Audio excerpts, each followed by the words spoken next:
kalbėjome apie Dalios Grabauskaitės kolaboravimą per 91 metų sausio įvykius. Tačiau šiandien tai, kas vyks, tai yra neoficiali, nežinau net kaip vadinti, signataro Zenovičiaus spaudos konferencija. Nes oficialios spaudos konferencijos mano Seimo pirmininko Sauliaus Skvernelio valia ir įžūlumu užblokuotas tam mažiausiai 1 metam. Dėl to mes ko gero metus laiko, jeigu daugiau, bendrausime tokiu būdu iš šitos salės, iš kitų salių. Uždraus Saulius Skvernelis man čia šitoje salėje būti, nueisime Konstitucijos salę, uždraus ten būti, nueisim prie jo užimamo šiuo metu ministro pirmininko kabineto. Mes matėme daug ką, bet aš nemačiau tokių bailių, kurie bijotų tiesos. Mes sąjūdis nepriklausomybę iškovojame. Tik dėl to, kad sakėm žmonėms tiesą. Ir neįsivaizdavome, kad valdžioje gali būti bailiai, bet tai yra suprantama, nes jie bijo įrodymų apie suklastotus rinkimus. 2024 metų rinkimus, kuriuose stebėtojai mes surinkome įrodymus, dokumentinius įrodymus apie dokumentų klastojimą, apie griežtos apskaitos reikalavimų nesilaikymą rinkimų biuleteniam, apie elektroninių parašų atitikimą įstatymą ir taip toliau. Seimo ir prezidento rinkimai mūsų stebėtojų gilių įsitikinimų turi būti kvestionuojami. Tačiau konjunktūriškai priimtas rinkimų kodeksas, savanaudžių priimtas rinkimų kodeksas nesuteikė teisės galutinių rezultatų skųsti teismui. Šiandien yra tokia pasekmė. O spaudos konferencijos šios dienos aš pavadinau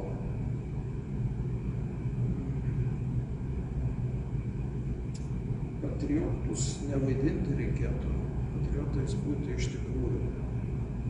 Ir kalbėti norėčiau šiandien apie tai, kas įsisiūbavo po Seimo nario Tėvynės sąjungos partijos pirmininko Lauryno Kasčiūno pokalbio su koviniu šauliu Gabrieliumi Liaudansku, kuriame šitie du veikėjai atvirai aptarinėjo ir aiškino, kad šauliai turi žinoti, kad jie turi žudyti.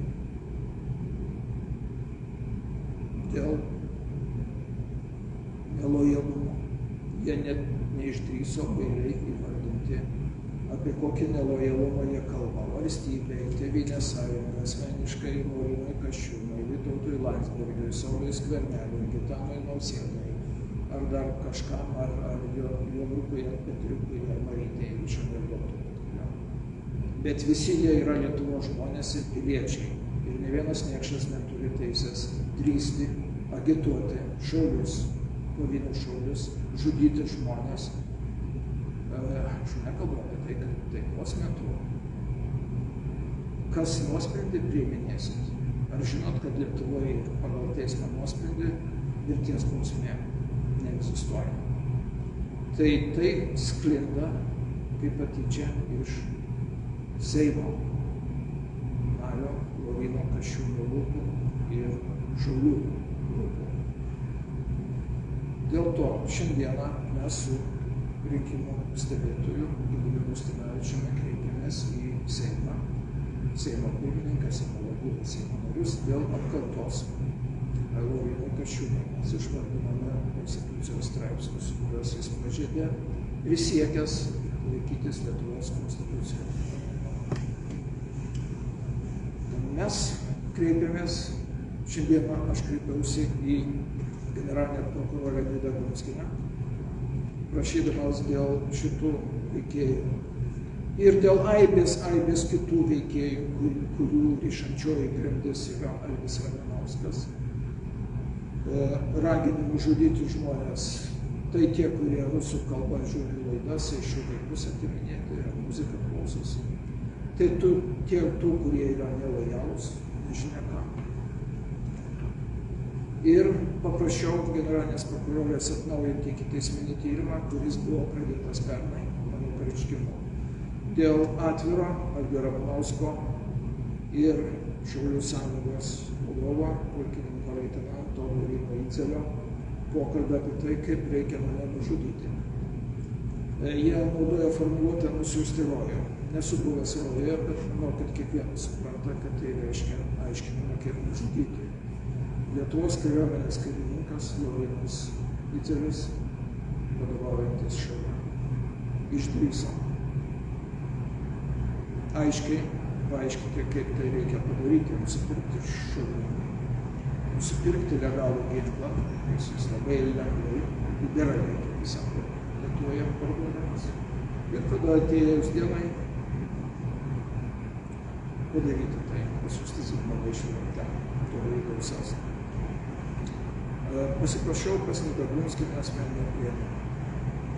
Šiandieną buvau suderintų laikų, turėjau susitikti su krašto apsaugos ministre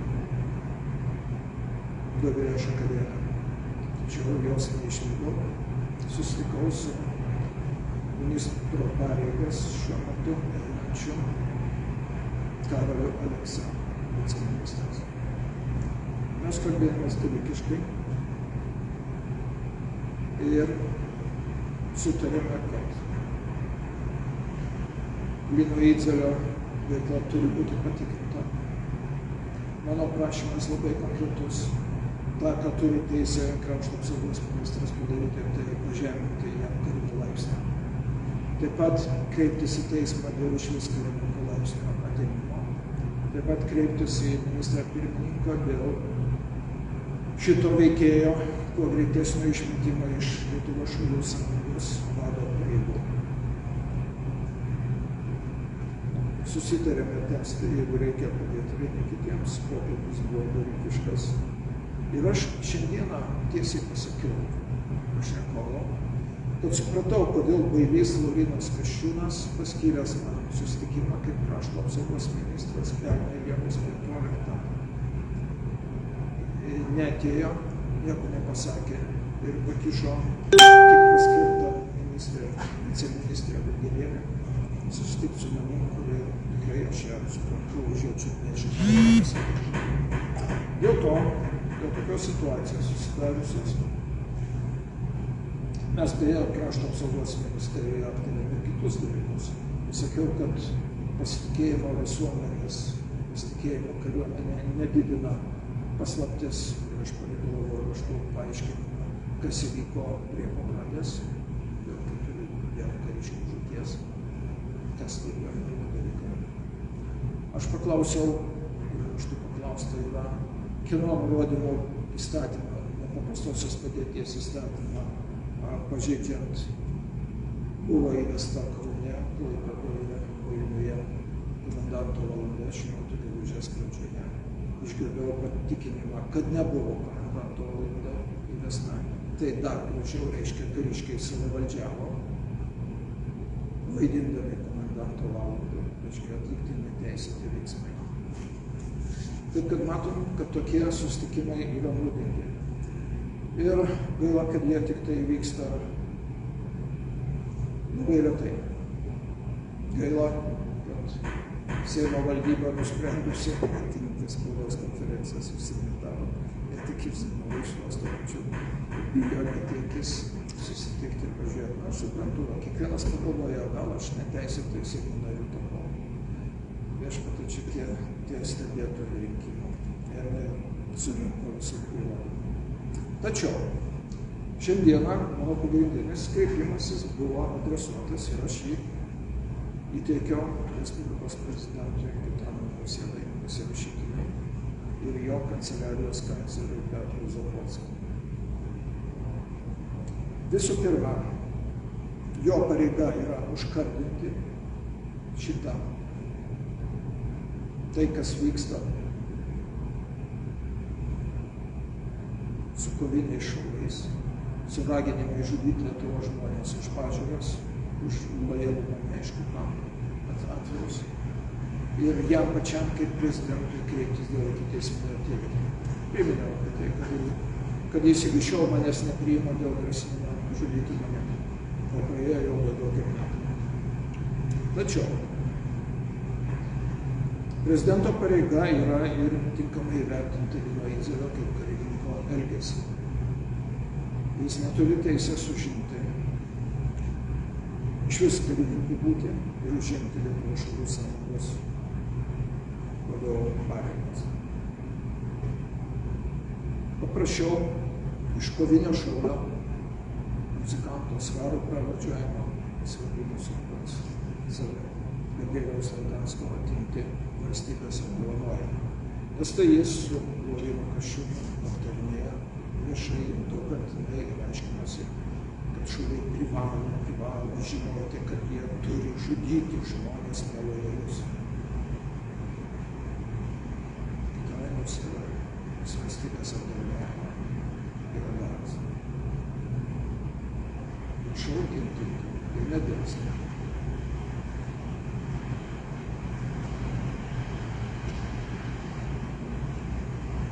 Mane didžiai suneramino viešai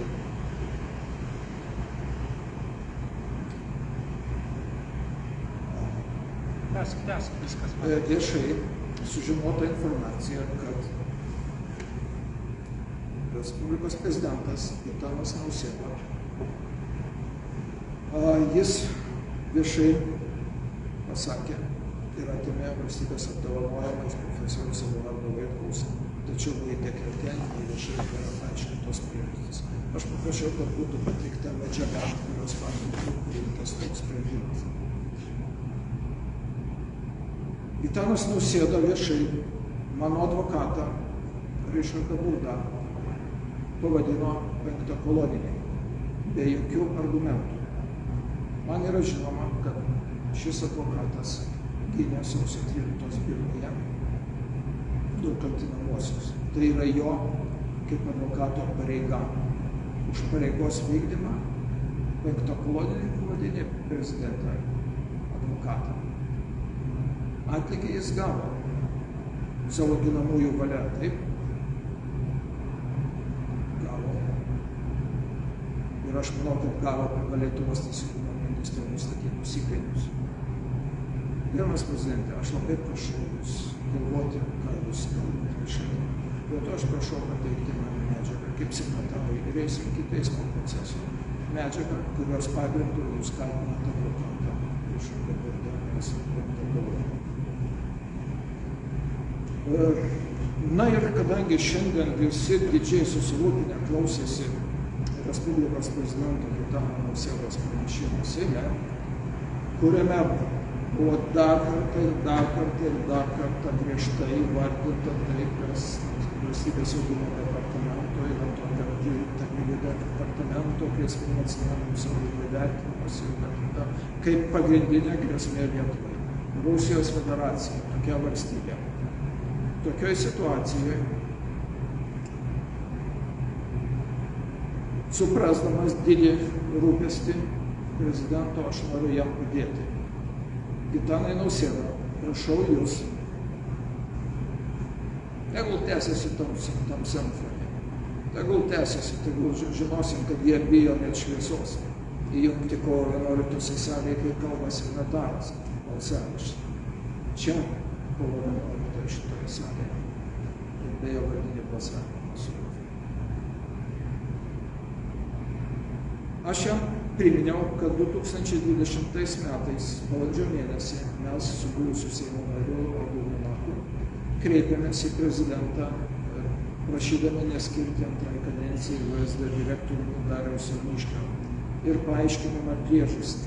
Priežastis yra ta, kad jis netiria didžiausios grėsmės Lietuvos valstybei, anot jo kuriamų grėsmių vertinimo, Rusijos federacijos valstybės paslaptim esančią dvi kadencijas Lietuvos prezidentą buvusią Dalią Grybauskaitę. Čia yra pateiktas Rusijos užsienio reikalų ministerijos patvirtinimas, kad tas faktas 1921 metais Dalia Grybauskaitė dirbo TSRS ambasadoje JAV, Vašingtone yra pripažįstamas, kad dirbo, bet dėl jos asmens duomenų ir dėl to, kad tai yra Rusijos valstybės paslaptis paslaptis ir nebus atskleista.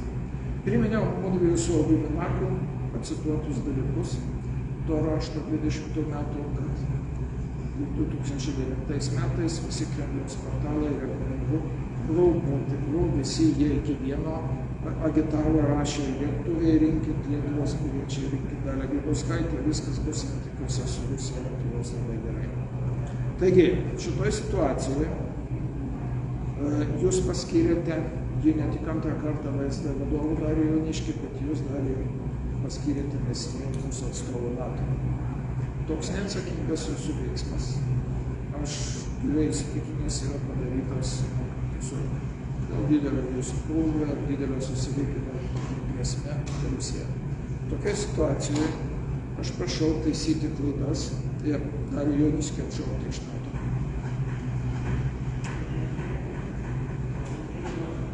Daliai Grybauskaitai atimti valstybinius apdovanojimus Gedimino ordiną ir Vyčio kryžių aukščiausio ordiną. Kaip gali būti taip Rusijos valstybės paslaptis apdovanoti aukščiausiais mūsų apdovanojimais? Ne kažkokiais nikingais, ne kažkoks nikingas Eduardas Vaitkus, bet Respublikos prezidento pareigas užimti žmogus.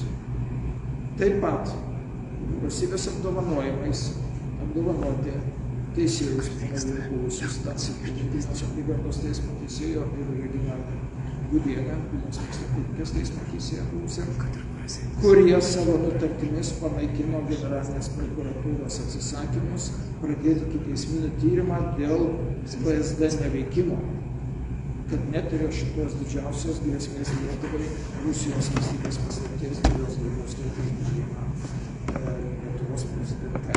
Čia teismo nuomonė. Teismo sprendimas yra įstatymas Lietuvoje, gerbiamas prezidente. Dėl to aš prašau įvertinti pilietinę drąsą šitų teisėjų ir padaryti tai. Ir paskutinis dalykas, ko paprašiau prezidento, tai 2019 metais, rugpjūčio mėnesį, aš kreipiausi kaip signataras į Respublikos prezidentą. Tuo metu jau išrinkta ir veikianti pareigas Gitaną Nausėdą, prašydamas apdovanoti valstybės apdovanojimais žmonės, kurių dėka buvo įamžintas Baltijos kelias. Baltijos kelias. Tai yra Lakūnai, Vytautas Tamošiūnas, Kazimieras Šalčius, Petras Bėta, kiti Lakūnai. Režisierius, operatorius, dokumentininkas Robertas Verba, kuris pririštas prie Andų lėktuvo durų atvirai filmavo visą tai, kas vyko. Kito šaltinio pasaulis nebūtų matęs. Šitie lėktuvai pakilo pažeisdami TSRS gynybos ministro įsakymą, draudžiantį pakilti tą dieną. Šitie lakūnai TSRS vėliavą ant lėktuvų uždengė ir uždažė trispalvę, už ką grėsė bendrai sudai. Vėliau nemažai 25 metai kalėjimo. Gitanai Nausėda, jūs iki šiol man neatsakėte į šitą klausimą. Jūsų nuomonė šitų žmonių, šitas milžiniškas indėlis turi būti nuvertintas, turi būti užmiršti. Birželio 3 su Vitu Tomkum, Gintaru Songaila ir Arvydu Juozaičiu, Stinės Zulkas kuriais mes buvome apgailėtinoj būsenoje esančiam Sąjūdžio muziejuje Gedimino vietos. Apgailėtinoj būklėje, šiukšlių kupinas, kampas, dingi archyvai, nes į Lietuvos nacionalinį valstybės narį archyvą praktiškai perduoti trupiniai Sąjūdžio dokumentų, kurie buvo visi išsaugoti. Čia apie istorijos perrašymą. Ir dėl šitų priežasčių pasiprašiau būti priimtas prezidento. Ir priminiau, kad iki šiol prezidentas nesiteikė manęs priimti. Dėl to, kad esu atvirai pagrasintas būti nužudytas. Dėl to, kad turiu savo nuomonę. Dėl to, kad esu vienas iš valstybės kūrėjų. Antanai Nausėda, jūs turite 2 dukras. Aš taip pat turiu 2 dukras. Jūs pabandykite suprasti, kaip turi jaustis mano žmona ir mano dukros, kai šitie šūsniai atvirai aptarinėja ir duoda pamokymus ir kaip Zigmą Vaišvilą nužudyti ir dabar visus kitus nelojalius išlieka asmenys. Ir tokie veikėjai kaip Laurynas Kasčiūnas, jam patikima Krašto apsaugos ministerija tamstos dekretu. Ir jis tai eskaluoja toliau. Šitie dalykai turi būti užkardinti, jie bus užkardinti, antraip jūs nevertas Respublikos prezidento pareigų. Ačiū už dėmesį.